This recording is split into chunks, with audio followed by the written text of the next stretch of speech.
Hello everyone, আসসালামু আলাইকুম। চলে এলাম নতুন আরেকটি ভিডিও নিয়ে। আশা করি আপনাদের সকলের আমার আজকের ভিডিওটি অনেক বেশি ভালো লাগবে। নিয়ে এসেছি আমাদের সকলের খুবই পছন্দের একটি খাবার, চিতই পিঠা। আজকে আমি দুধ চিতই বানাবো। আমি চিতই পিঠাগুলো ভেজে দুধে ভিজিয়ে রাখবো। সারা রাতের জন্য দুধে ভিজিয়ে রাখবো চিতই পিঠাগুলো, খেতে অসাধারণ লাগবে। চলুন তাহলে বেশি দেরি না করে চলে যাই আমাদের রেসিপিতে। পিঠাটি বানানোর জন্য আমি নিয়ে নিয়েছি পানি, নিয়ে নিয়েছি স্বাদ মতো লবণ, যেটা আমি পানির সাথে আগে ভালোভাবে গুলে নিব। এরপর আমি নিয়ে নিয়েছি চালের আটা। আপনারা দেখতেই পাচ্ছেন যে আমি কতটা পানি নিয়েছি আর কতটুকু চালের আটা নিয়েছি। চালের আটা দেওয়া শেষ হলে আমি এবার আটাটা পানির সাথে ভালোভাবে মেখে নিব। খুব ভালোভাবে মাখতে হবে, না হলে কিন্তু পিঠাটি একদমই ভালো হবে না। আপনার পিঠাটি ফুলবে কিনা সেটা নির্ভর করবে আপনার মাখার উপরে। আপনি যতটা ভালোভাবে মাখতে পারবেন ততটাই ভালো হবে আপনার পিঠা। তো আমার এখানে পানি কম হয়ে গিয়েছিল, আটা বেশি হয়ে গিয়েছিল, তাই আমি আরও কিছুটা পানি দিয়ে নিয়েছি। পানি দিয়ে আমি আবার ভালোভাবে মাখতে থাকবো। খুব ভালোভাবে মাখতে হবে, মনে রাখতে হবে যেন একদমই দানা দানা না থাকে। পানির সাথে যেন আটাগুলো ভালোভাবে মিশে যায়। আপনারা দেখতেই পাচ্ছেন যে আমি কতটা ভালোভাবে মেখে নিচ্ছি।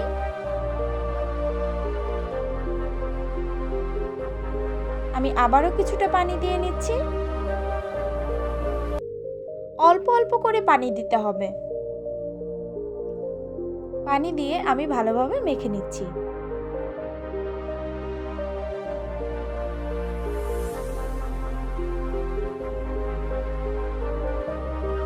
অনেক ভালোভাবে মেখে নিতে হবে।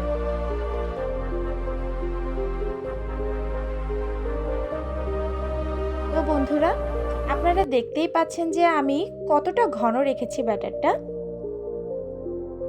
ব্যাটারটা বেশি ঘন হয়ে গিয়েছিল, তাই আমি আবার কিছুটা পানি দিয়ে নিলাম।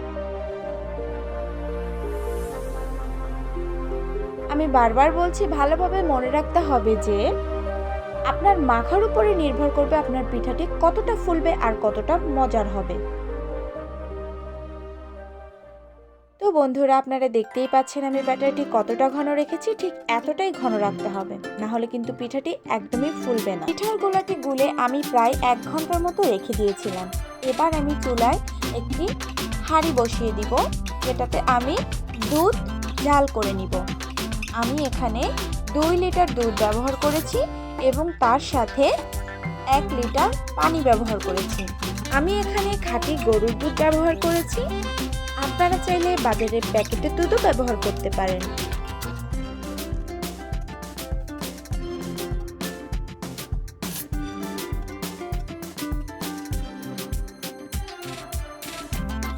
দুধ কিছুটা জাল করে নিয়ে আমি এখানে কিছুটা খেজুরের গুড় দিয়ে দিব।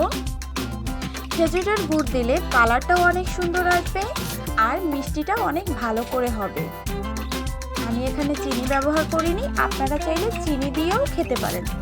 আমি এখানে খেজুরের গুড় ব্যবহার করেছি, খাঁটি খেজুরের গুড়, যেটা আমাদের বাড়িতেই বানানো। আমি এখানে প্রায় অনেকটাই গুড় ব্যবহার করেছি। গুড় দিয়ে আমি দুধটা ভালোভাবে নেড়ে নিব, যাতে গুড়টা দুধের সাথে খুব ভালোভাবে মিশে যায়। আপনারা দেখতেই পাচ্ছেন যে দুধের কালারটা কতটা সুন্দর এসেছে। এভাবে ভালোভাবে নাড়তে নাড়তে আমি দুধটা একদম ভালোভাবে উতলে নিব। আর একটা কথা মনে রাখতে হবে যে দুধ গরম থাকা অবস্থাতেই কিন্তু পিঠাগুলো আপনার দুধের ভেতর দিতে হবে, না হলে কিন্তু পিঠাগুলো ভালোভাবে ফুলবে না। এবার আমি দুধের হাঁড়িটি তুলে নিয়ে পাশেই রেখে দিব। তারপর চুলায় পিঠার স্বাদ বসিয়ে দিব। এবার গোলাগুলো ভালোভাবে আবার একটু গুলে নিব। অনেক ভালোভাবে গুলে নিতে হবে, যাতে পানির সাথে চালের গুঁড়োটা খুব ভালোভাবে মিশে যায়। ভালোভাবে গুলে নিয়ে এবার আমি সাজের পিঠাগুলো দিয়ে দিব। আপনারা দেখতেই পাচ্ছেন যে আমি পিঠাগুলো কিভাবে দিয়ে দিচ্ছি আর কতটা ভর্তি করে দিচ্ছি। একদম ভরে ভরে দেওয়া যাবে না, তাহলে কিন্তু একটা পিঠার সাথে আরেকটা মিশে যাবে। পিঠা দেওয়া হয়ে গেছে, এবার আমি ঢাকনা দিয়ে ঢেকে দিব। ঢাকনা দিয়ে কিন্তু খুব ভালোভাবে ঢাকতে হবে। এবার আমি ঢাকনা তুলে নিব প্রায় 5 মিনিট পর। আপনারা দেখতেই পাচ্ছেন যে আমার পিঠাগুলো কত সুন্দর করে ফুলে উঠেছে, আর পিছন থেকে কিন্তু একদমই লেগে যায়নি, একদমই পুড়ে যায়নি। এবার আমি পিঠাগুলো এক এক করে তুলে একবারেই দুধের ভিতর দিয়ে দিব। আমি একদমই পিঠাগুলো বাইরে রাখবো না, ঠান্ডা করতে দিব না। গরম দুধের ভিতর আমি গরম পিঠাগুলো ভালোভাবে দিয়ে দিব।